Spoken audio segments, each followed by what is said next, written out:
ओम शांति। आदि रतन दादी प्रकाश मणि जी। दादी प्रकाश मणि जी अपना अनुभव इस प्रकार सुना रही हैं। मुझे लगन लगी कि फिर दीदार हो। मैंने बचपन में सुना था कि भगवान का दीदार हो तो किसी को बताना नहीं चाहिए। यह गूंगे की मिठाई अंदर खानी चाहिए। मैंने किसी को बताया नहीं, पर अंदर बड़ी इच्छा थी कि फिर मैं कब देखूं। फिर दिखा ही नहीं। फिर कोठे पर बैठ गई श्री कृष्ण की माला लेकर।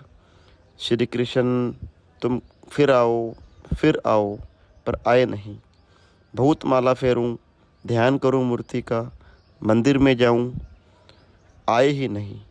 लेकिन मेरी दिल बहुत थी। मेरी एक क्लास फेलो थी, वह ओम मंडली में जाती थी। 2-3 दिन बाद मैं उसके घर गई। वह ध्यान में ऐसी बैठी थी कि आंखें ही ना खोले। उसका नाम था लीला। मैं कहूँ लीला लीला, बस वह मुस्कुराए, यूँ हाथ उठावे पर जवाब ना देवे, आंसू बहाए पर मुझे जवाब ना दे। मुझे मालूम नहीं था कि यह क्या है। मैंने उसकी मम्मी को कहा कि मुझे तो लीला ने बुलाया है, पर बात नहीं करती है। ठीक है, मैं चली जाती हूँ। मम्मी ने कहा, बेटी मुझे भी पता नहीं, जब देखो ध्यान में बैठी रहती है। क्या इसको हुआ पता नहीं। 2-3 दिन से इसकी यह हालत है। फिर उसने आंखें खोली, बोलो चलो रामा। रामा दादी जी का लौकिक नाम है। चलो रामा, तुमको श्री कृष्ण का दीदार करा के लाती हूँ।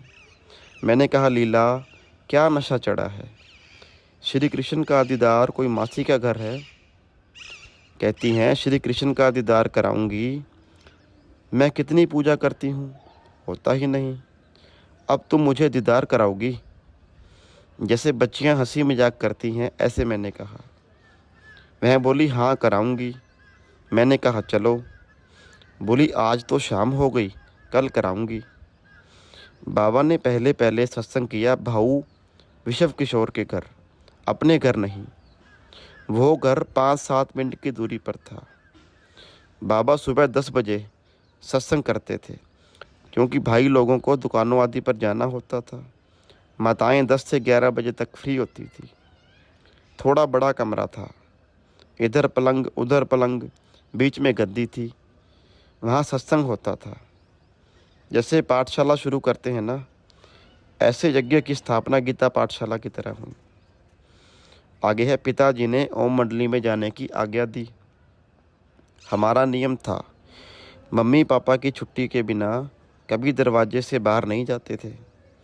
कभी मम्मी पापा को सामने जवाब नहीं देती थी, आज्ञाकारी रहती थी। मम्मी पापा का प्यार भी रहता था, कंट्रोल भी रहता था। रात को जब पापा घर पे आए तो बोले, बेटी तुमको छुट्टी है, यहाँ एक दादा है, वो गीता पर सत्संग करते हैं। माताएं जाती हैं, सुना है थोड़ी ओम ध्वनि करते हैं। स्कूल तो तुम्हारा बंद है, क्यों नहीं सत्संग करने जाओ? मैंने कहा, वो दादा कौन है? फिर मुझे बताया। मैंने कहा, आज मैं लीला के पास गई थी, उसने भी कहा चलो वहाँ श्री कृष्ण का दीदार होता है। पापा ने कहा, हाँ ओम ध्वनि भी होती है। तुम जाओ बेटी जाओ, तुम्हारा श्री कृष्ण से प्यार है ना, जा बेटी। फिर मैं सुबह चली गई। अच्छा, ओम शांति।